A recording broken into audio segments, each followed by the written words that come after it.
Welcome to Intellicide, episode 16. All right. So we're going to talk about, you're right. We're going to talk about how to get a coronavirus vaccination shot. I know you have a lot of thoughts and information on this topic. It's been a hot topic lately. There's been a lot of, I think there's a lot of pent up demand for people on how to get a coronavirus vaccine. It obviously depends upon where you live, right? Obviously, that's the biggest variable. But the one thing I found is that no matter what state you live in, everybody I know who's like really been determined to get one has been able to get on a list to get one. So it's just a matter of how hard you look. The first place I guess I would recommend starting, and we'll put links in the description, is like vaccinefinder.org, which is a website that will tell you like supposedly which stores and pharmacies and things in your area have vaccines in stock. And you can go to their websites and sign up on their websites to check availability. Now, obviously, each state is doing it differently. Availability varies. Some states you may qualify, some states you wouldn't. Right. So you just kind of have to wait for your situation to open up. If you're younger, have no health issues, things like that, you might have to wait. In Michigan here, they're opening it up April 4th or 5th to all adults. So right now, they're doing a thing, honestly. So what my wife and I did, so my wife just got her first shot earlier today. I have an appointment to get mine later this week. We kind of stayed on the state website and then the county website because the state's distributing the vaccine to the counties in Michigan. And then we kind of went by the county and signed up on all the different places that had lists available. So personally, my wife and I both fell on the current. They opened it up, I believe, the 22nd of March, and made it more available to people with pre-existing health conditions and things. Would put my wife and I on the list. So that was how we were able to do it. Okay. Yeah. So I'm reading here, and this is on NPR. So by, I guess, March 28th, they had vaccinated at least 50.1 million people were fully vaccinated.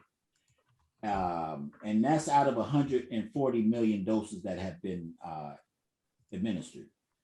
So you got another 90 million that should be fully vaccinated, I guess, in the next week or two. Because it's how many days after your first shot that you have to go back? 2 to 4 weeks. Okay, so maybe three weeks. We'll have 140 million. So hopefully it will be a lot easier because I haven't received my first dose at all. Okay. And I've gone and I registered at Meyer.com. Yep. And I registered at Beaumont.org. That's one of the hospital systems here in Michigan. Okay. And I've been seeing, different things. I watched the news yesterday and they were talking about the VA had just done, 400 veterans. So I may look into trying to get a vaccination through the VA. That's a good idea. One thing actually I will mention, Meyer partnered with Ford Field in Detroit to do this vaccination clinic. And lately they've had a thing where at the end of the day, they've been doing walk-ups because people who don't show up through their appointment throughout the day, they end up with some vaccine left over. So they've been able to do walk-ups at the end of the day each day. Right. Oh yeah, and a former coworker of ours, Ed, he actually was able to get a vaccination like that. Oh, was he really? Yeah, he went to Rite Aid to pick up a prescription, and just he said, "Well, let me ask if he knows any way that I can get a vaccination," because Ed had tried to get on their website, and every time he tried, he wasn't able to schedule. So the individual told him, hey, we had someone that canceled their appointment today, and so I do have a dose. Would you like to fill out some paperwork and get that? So he was able to get the first dose and Nice. immediately schedule his next follow-up appointment for the second shot. Nice. So yeah, yep. Nice. There was actually another service that my wife and I signed up for. They never got a hold of me, but I did have a friend of mine that I know through work who this worked for him, and he actually drove to Ohio to get his first dose the same way, where it's called Dr. Bees. And it's a service that you can sign up for, and they will, if there's leftover vaccine somewhere in your area, then they will text you, and you're supposed to respond within 15 minutes to go get that vaccine if it's available. What's it called? Dr. Bees? You got to post that link. What's that?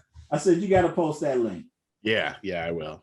Yeah, and you know, it's people are seriously having to, like you said, search for this vaccine.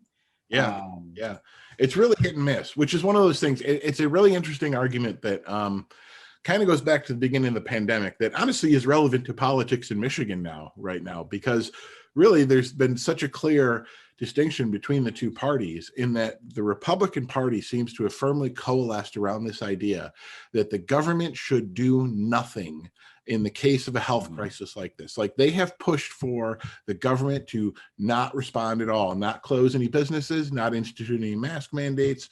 They don't think it's the government's job to protect the populace at all. Their only thing has been, so it's really interesting too that I have a friend of mine that I went to high school with who just recently became a state representative because he won the election up north where I grew up. And he's a local business owner up north, right? He inherited a business from his family. And the very first thing he does when he gets into office this year is he submits in the budget proposal a bailout for Michigan businesses. Where his whole thing is, and so the Governor Whitmer vetoed, because she has a line item veto. So when they submitted the budget, she went through and she vetoed things like these bailouts for businesses. He literally got into office and wrote himself a bailout for his own business. Right. And so she vetoed that, and he immediately got on social media and started making it sound as if she vetoed, like he was trying to get relief to the people of Michigan. And that's literally the way he put it. And he was like, oh, the governor's vetoing getting any COVID relief out to anyone. It's like, that's not what she vetoed. Well, right. And listen, that's been the way of these political fights whatsoever, to frame the narrative to fit your agenda. Individuals need to have money, you know, and listen, I know that there's been some businesses that have gone out of business during this pandemic. That's not what we're arguing here. But the problem is not that people can't go out and spend money, that they don't have any money to spend. They've been laid off. Even outside of you say, hey, you can open up restaurants. Well, it's a lot of people out of work. Why am I gonna go and spend $40 on a meal dining out? And I'm sitting up here thinking, hey, I might be out on the street next week. Right. Yeah. Why would I go out to eat? Right. It goes for these people that are servers and cooks and everything else in these restaurants. I get it, but it's not just you all. People haven't been manufacturing furniture. They haven't been manufacturing appliances. There's been a backup, you know, all around across the board. Well, at the same time, though, it is, you're right, though, that it exposed a very fundamental weakness in the economy, that when the pandemic hit, restaurants, of course, were one of the hardest hits, and it exposed the fact that we had low unemployment before, but many of the people who had jobs were paying like some of the lowest paying jobs there were, with like waiting tables, which is basically like you're striving to achieve minimum wage in those jobs, you know? So it's it's an interesting thing that I thought that, you know, so now that that you have vaccines are out there, it's becoming really apparent in different states, the difference in philosophy in the governing styles. Like the governor of Michigan is trying very hard to get the vaccine out through the different counties in Michigan, and then the Mhm. counties are choosing how they distribute it. Right. And that's where it gets really screwed up. It's like, the state can only do so much, but like when it gets to the counties, certain counties are distributing it very well, certain counties not so much. Right. So it's really hit or miss, which is the other thing with the whole pandemic response, was that there was no unified federal response. So the whole thing came down to every state for themselves. Every state had a different response. Right. And Yeah. that doesn't work so well when you're trying to achieve something like herd immunity, which, that's my big concern right now, is that really ultimately this only ends when we have herd immunity, which depends on enough people getting the vaccine. Right. Well, so I mentioned to you before that I had a COVID scare this past week. I went over. So the governor of Michigan, I forget how many weeks ago, had opened up where you could have individuals from 3 different households at a location at someone's house. Okay. So I went over a friend's house, not this past Saturday, but the previous Saturday.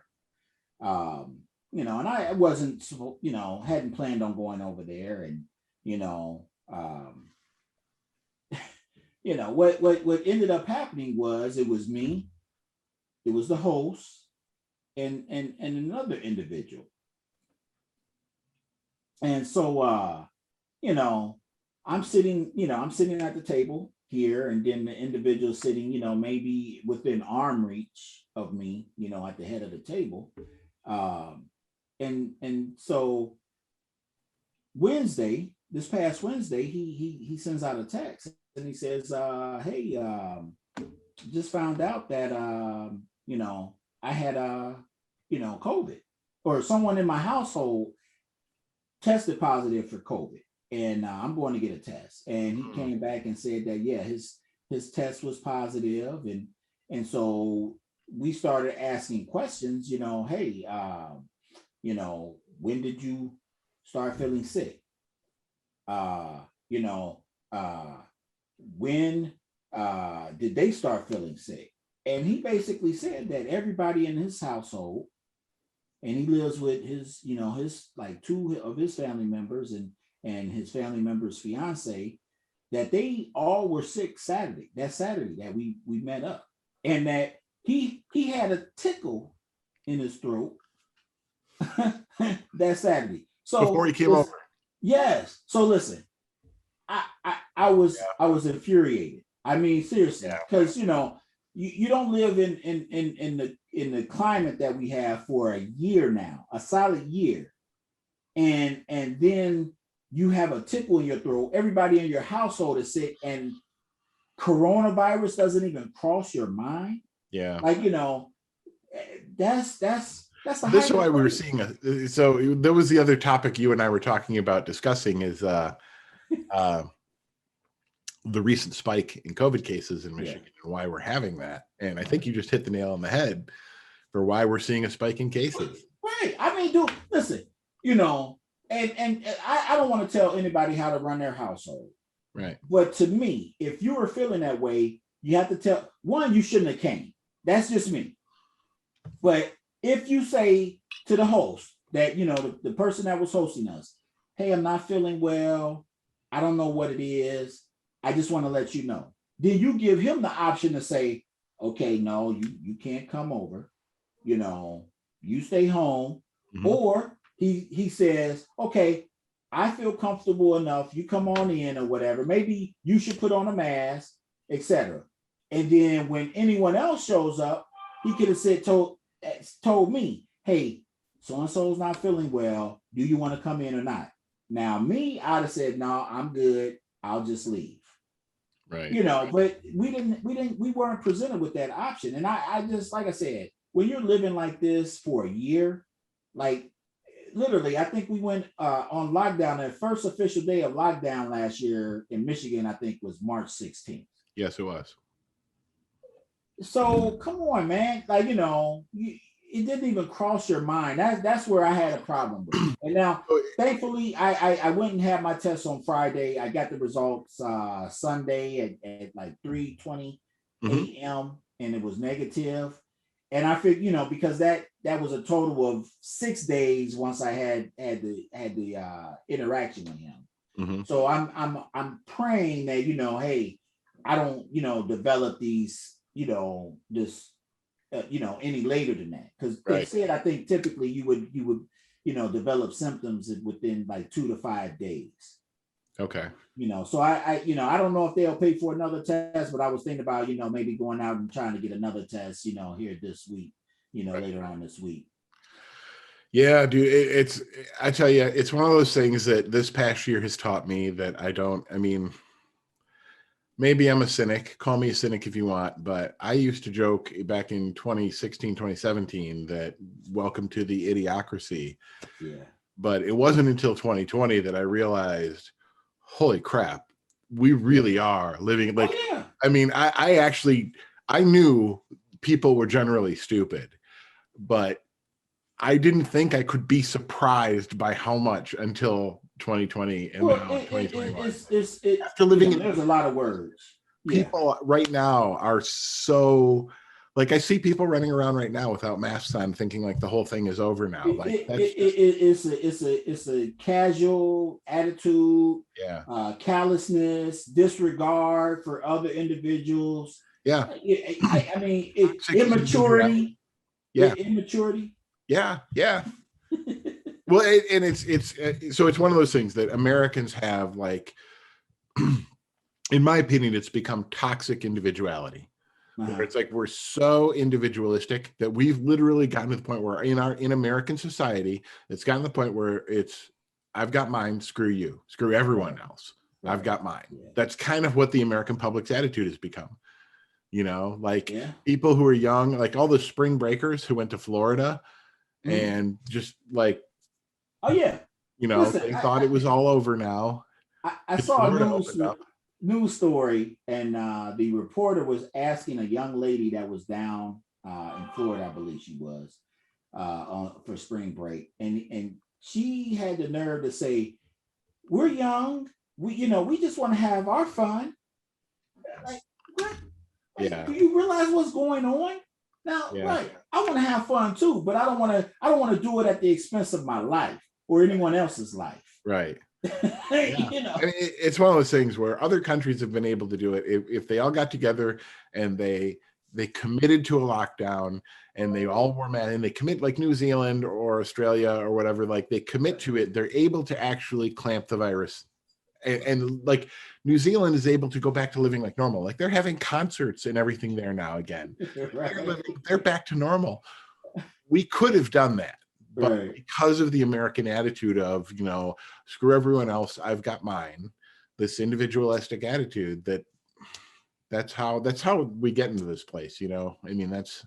Can you imagine if this attitude would have occurred during, say, World War II, when you had rationing? There were people who had that attitude back then, right? Well, right. I'm not saying that but the majority. The problem is that the majority said, hey, I had to close my blinds or because of air raids, and there were air wardens, and right. Okay, so we got rubber, we're recycling. You had people that, sugar and other, common household items, were rationing those. Imagine what we could do if we all were able to come together today. Yeah, absolutely. I mean, now it's kind of sad. It is. But it's gotten to this point that there's like, the political division has gotten to the point where even families are torn apart after this pandemic. Right. Yeah. At the same time, it's like there's been divisions where, the people who were like your crazy uncle before, who was mostly an annoyance at family gatherings, but like the pandemic made him an actual threat to the rest of the family. Right. I mean, that like changes the dynamic, right? Like last Thanksgiving, I knew people who were like, yeah, it's like I normally like I would deal with the toxic part of my family like on Thanksgiving, and it would be like maybe an argument, but now it's like literally a threat to my life because like they don't believe in science, they don't believe in masks, and so we're not getting together with them. Right. Yeah. And that's how families, and then it's become I don't know. Sad. Well, don't be discouraged by it, man. You'll be able to get together with your uncle your crazy uncle, maybe next year, and you can have that Thanksgiving that you talk about in 2022. Well, so actually, in my case, the crazy uncle. So I mean, my crazy uncle actually passed away. Oh no, I'm But sorry. he actually wasn't from COVID. He was actually the beginning of the year last year before the pandemic. But Okay. But yeah, that's the kind of, I mean, I have like that type of person in my family. Right. They're not, I don't know. Eventually, we'll be able to see him again, but it's going to be Right. things where it's like even my respect for those people has been diminished now, because I know that in the case of an emergency, we've seen this whole thing, like people's character are tested in trying times, right? Right. And Yep. so now that's the sad part, is that we've seen many people who their character was tested and it was found wanting. Right. Yeah. It's unfortunate, but like you said, you get to see their true colors in times such as this. Yeah. And You do again, people who do rise up. Hopefully everyone, I'm hoping that, like, and it doesn't just go for vaccines. We saw, like, such shortages with soap, toilet paper, and actually it's still kind of hard to find name brand soaps, antibacterial soaps in the store. Now you can find generics, you can find off brands, and I'm not saying that they're not any good, but it's Dow. If you want to buy Dow soap, I mean, they'll have like the single use dispensers, and you might be able to find those now. But hey, I already got a single use dispenser. I don't want to buy that. I want to buy a refill container. Dude, you can't find those. It's been a whole thing this year with like I wash my hands so much now that I needed to get it turned into a whole thing where now I need lotions, because like my hands got so dry because I wash them all the time and I'm always using hand sanitizer. It's a conspiracy. Listen, I used to use soap like that prior to the pandemic. And one of the things, and I jokingly have talked about this with my wife, where we had soap shortages because those individuals who didn't wash their hands pre-COVID now needed soap. Yeah. And it like, that's sad to think. I mean, I've been at work, and I'm not going to say where I work now, but you go to the bathroom and you see individuals, they use the bathroom and they just walk straight out the door. And you're like, hey, you don't wash your hands. Yeah. Or whatever. Yeah. And it's like, oh my God. Yeah. I totally know who those people are at work. Like everybody knows who those people are at work. I have had individuals that I've worked with, and they've used the bathroom, and then they would go to the break area. There's a refrigerator in there with ice trays. And yes. Like, do you know how unsanitary that is? And not only that, like, now you've basically made it unsanitary, and everybody doesn't know. Like, somebody else might go in there, you refill the ice trays, and it's like, ugh. Oh man. Yeah. Like, so many things that I can't believe we did before COVID. Oh, dude. Yeah, dude. I'm telling you, individuals are nasty, man. Yeah. And it's one of those things where they act like children, and you only get to see that because you work with them. Yeah. And you're thinking, like, what was your home life like? Yeah. Wow. Okay, so here's a question. What's a behavior from the pandemic that you plan to continue after? Well, like I said, I used to wash my hands like crazy prior to the pandemic. It'll probably be not going out to eat as much as we used to. I never really did, but we would occasionally go out to eat. We'd order a lot of food. And I'm just like, now we can just cook. Yeah, it's a lot of trouble or whatever, but you trust the hands that made it. It'll just be a special occasion that we'll go out to eat. Yeah. What about you? Personally, it's going to be curbside delivery. I can't believe I didn't do this before. Like it's so convenient. And maybe it's just me being a guy. Like I can do the shopping on my phone, on my couch, just go to the store, pull into a parking spot, and they'll bring it to me. Right. Oh my God, why didn't I do this before the pandemic? This is awesome. I'm totally doing this after the pandemic. Well, and they don't charge you any kind of fee or anything if you right. You don't even have to tip them or anything. Right. Yeah. You barely have to interact with the people. It's awesome.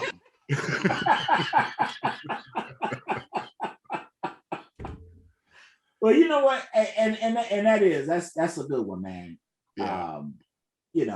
If only you could do, a lot of those things. Like, hey, I wish they could just, I don't take like what's it called, insulin shots or whatever. But can you imagine if hey, I'm ordering my COVID shot from Amazon, and it's getting delivered to my doctor's office. All I got to do is schedule the appointment. Or even if it was just like your local, pharmacy. Like that's what I would hope. Like, we have something, because I marvel at the fact that we were able to get that vaccine in so much time, but in such a little time, I mean. But like, man, and everybody's not really trying to get the vaccine. Well, we mentioned that 140 million people have been, at least received one dose. There's still a lot of people who are like against getting a vaccine. Exactly. So let's say that's 50 million people. You're almost at 200 million people in the US or whatever. Like, man. So this is actually something I noted earlier that I thought was really funny, is that my right-leaning Trump-loving friends have been telling me on social media for the last few weeks that I should be grateful to former President Trump for a vaccine that they say they will never take because they don't trust it. Aren't you grateful? But everybody should be grateful for this vaccine. That I'm not going to take it. No, you don't know what's in that. Like, I should be grateful for it. What? Now that's funny. That's funny. Well, I hope that everybody that, in the next few weeks, man, will be able to get, if they want a vaccine, that they'll be able to get it. I know President Biden was saying that, he wants to vaccinate 1 million people per week.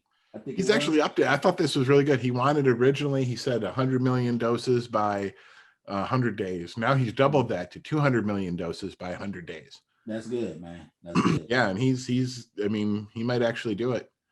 Right. Yeah, I hope so, man. I hope so. But they're still going to give President Trump the credit, right?